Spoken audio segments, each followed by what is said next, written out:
السلام علیکم ورحمۃ اللہ وبرکاتہ۔ میں یونس خان ویلکم کرتا ہوں اپنے چینل میں۔ سبھی حضرات سے گزارش ہے کہ میرے چینل کو سبسکرائب کریں، لائک کریں، شیئر کریں اور کمنٹس کریں۔ اگر کوئی مجھے مشورہ دینا چاہے تو مشورہ بھی دے سکتا ہے کمنٹ کر کے، اور یہ بیان پورا سنیں اور اپنے ایمان کو تازہ کریں۔ بسم اللہ الرحمن الرحیم۔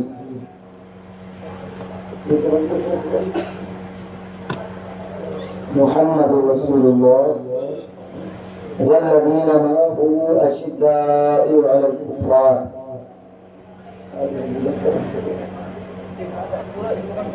صدق اللہ مولانا العظیم وصدق رسوله النبی الامین المکین الکریم ونحن على ذلك لمن الشاهدين والشاكرين والحمد لله رب العالمين۔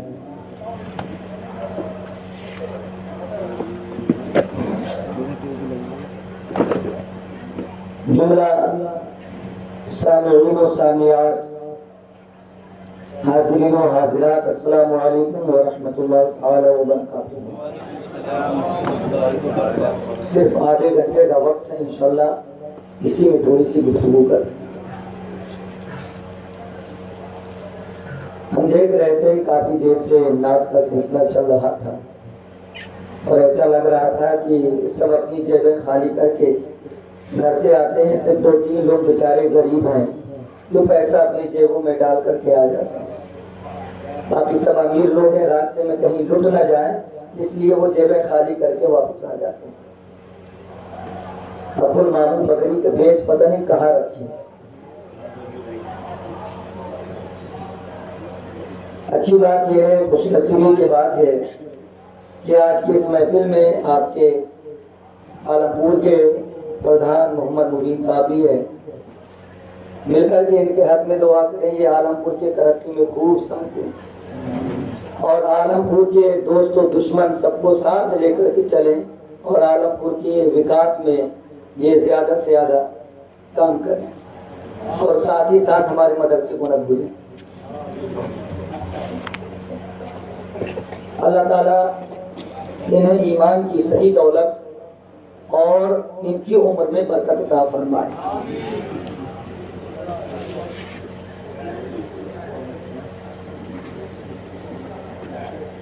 تیری نسل پاک میں ہے بچہ بچہ نور کا، تیری نسل پاک میں ہے بچہ بچہ نور کا، تو ہے عین نور تیرا سب بھرا نور کا۔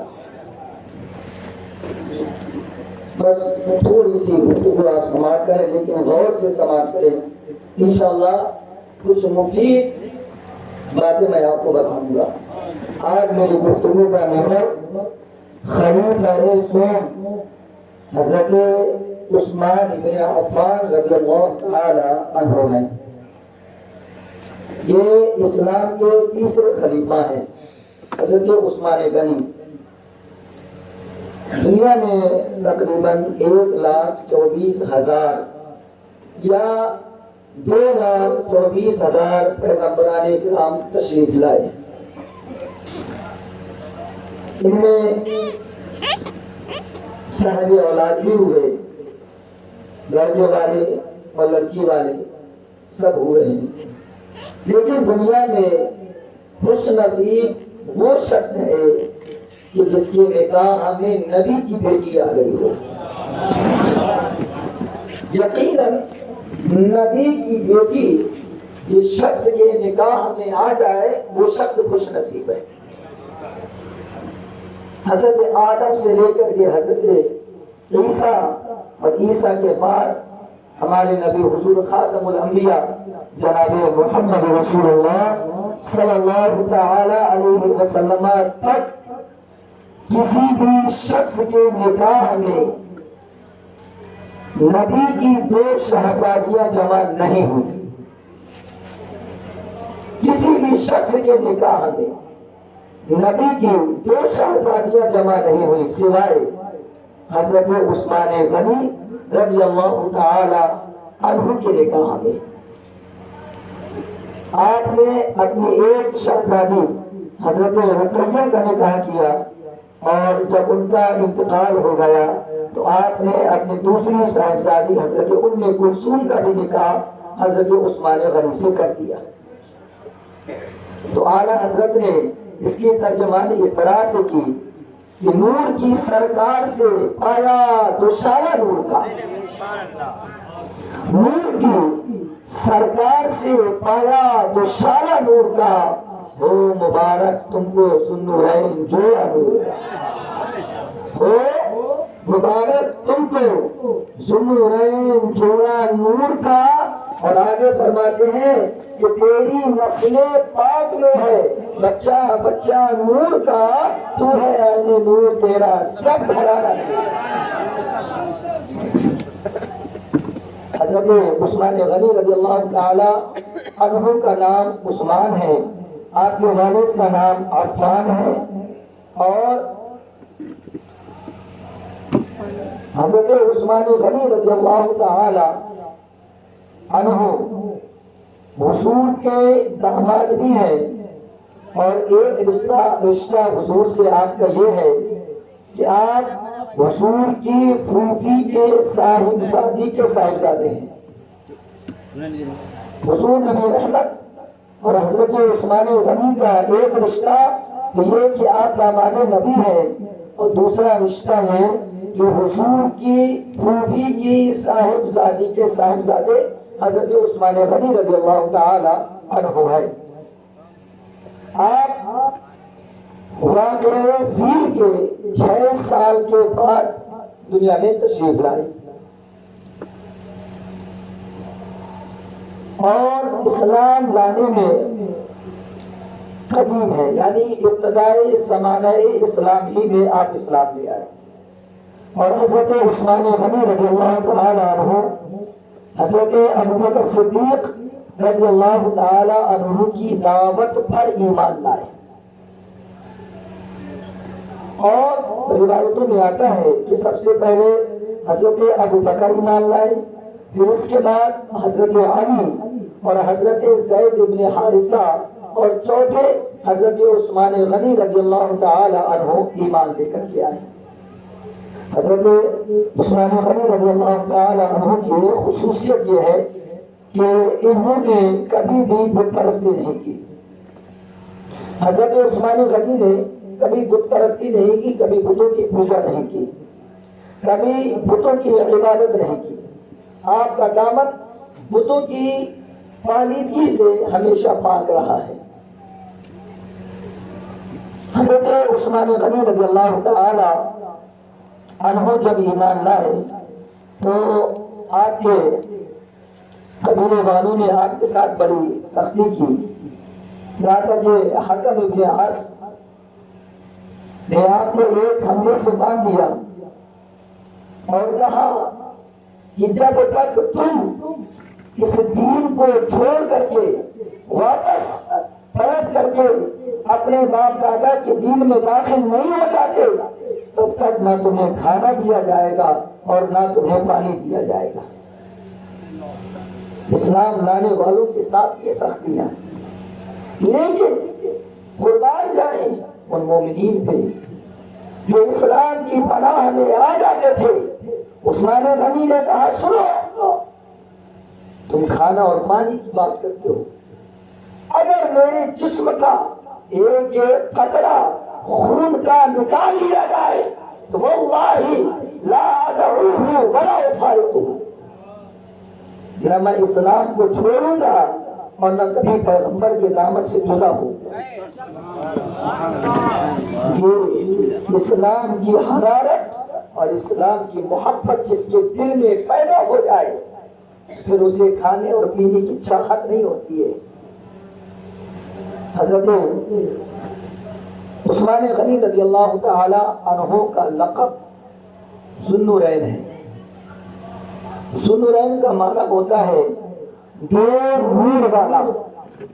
اب آپ کا لقب ذوالنورین کیوں ہے؟ آپ کا لقب ذوالنورین ہونے کی کئی ایک روایتیں بیان کی گئی۔ ایک روایت یہ ہے کہ آپ نے 2 ہجرتیں کی ہیں، ایک مکہ سے حبشہ کی طرف اور دوسری ہجرت مکہ سے مدینہ کی طرف، اس لیے آپ کا لقب ذوالنورین ہے۔ ذوالنورین کی ایک وجہ تو یہ ہے، دوسری وجہ یہ ہے کہ آپ نے دو قبلوں کی طرف رخ کر کے نماز ادا کی ہے، ایک بیت المقدس کی طرف اور دوسرے کعبۃ اللہ کی طرف رخ کر کے آپ نے نماز ادا کی ہے، اس لیے آپ کا لقب ذوالنورین ہے۔ تیسری وجہ کہ کل قیامت کے دن جنت میں آپ کے اوپر اللہ تعالی 2 مرتبہ تجلی نور فرمائے گا، اس لیے آپ کا لقب ذوالنورین ہے۔ چوتھی وجہ کہ جنت میں آپ کو ایک محل سے دوسرے محل کی طرف منتقل کیا جائے گا، جنت میں ایک محل سے دوسرے محل کی طرف منتقل کیا جائے گا، اس لیے آپ کا لقب ذوالنورین ہے۔ پانچویں وجہ حضرت عثمان غنی رضی اللہ تعالی عنہ عشاء کی نماز میں وتر میں پورا قرآن ختم کرتے تھے، وتر کی نماز میں پورا قرآن ختم کر دیتے تھے۔ ایک تو وتر کی نماز نور، دوسرا قرآن نور، اور یہ 2 نور حضرت عثمان غنی کی ذات میں جمع ہو گئے، اس لیے آپ کا لقب ہو گیا ذوالنورین۔ چھٹی وجہ جو 100 بات کی ایک بات کہ آپ کے نکاح میں نبی ہی نہیں بلکہ نبیوں کے نبی امام الانبیاء کی یکے بعد دیگرے 2 شہزادیاں نکاح میں آئی، اس لیے آپ کا لقب پڑا ذوالنورین۔ تو ذوالنورین لقب کے یہ کئی ایک وجہ ہے جسے مؤرخین نے رقم فرمایا ہے۔ حضرت عثمان غنی رضی اللہ تعالی عنہ قدیم الاسلام ہیں، اور حضرت عثمان غنی رضی اللہ تعالی عنہ انتہا درجے کے خوبصورت تھے۔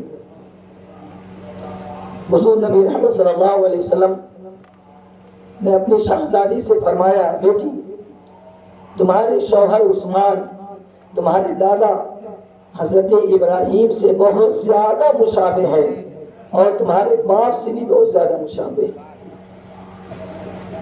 اور ایک مرتبہ اللہ کے نبی علیہ السلام نے حضرت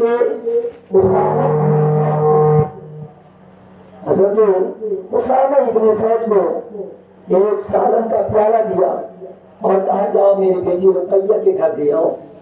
حضرت اسامہ ابن زید نے پیالہ لیا، حضرت رقیہ کے گھر پہنچے، آپ نے دستک دی، اندر داخل ہوئے، داخل ہونے کے بعد تخت میں آپ نے دیکھا کہ حضرت عثمان غنی بیٹھے ہیں اور حضرت رقیہ بیٹھی ہوئی ہے۔ کبھی آپ عثمان غنی کو دیکھتے ہیں اور کبھی آپ رقیہ کو دیکھتے ہیں، کبھی عثمان غنی کو دیکھ رہے تو کبھی حضرت رقیہ کو دیکھ رہے۔ سالن کا پیالہ دیا، واپس پلٹ کر کے حضور کے پاس آئے، میرے حضور نے فرمایا اے اسامہ تم میری بیٹی رقیہ کے گھر گئے تھے؟ بولے ہاں یا رسول اللہ میں رقیہ کے گھر گیا تھا۔ بولے تم نے رقیہ کو دیکھا؟ بولے ہاں یا رسول اللہ میں نے دیکھا۔ تم نے عثمان کو دیکھا؟ یا رسول اللہ میں نے دیکھا۔ میرے حضور نے فرمایا اے اسامہ بتا کہ تم نے کائنات میں اس نور جری میں اس سے خوبصورت جوڑا اگر دیکھا ہو تو بتاؤ۔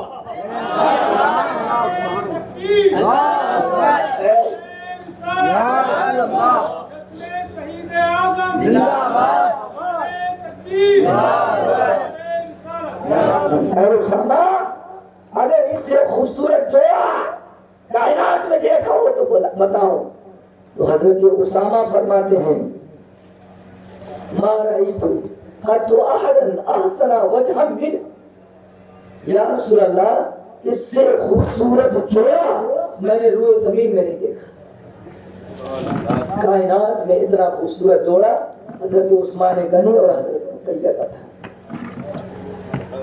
حضرت عثمان غنی رضی اللہ تعالی عنہ کی شان میں حضور نبی رحمت صلی اللہ علیہ وسلم نے یہ کئی ایک حدیثیں مروی ہیں۔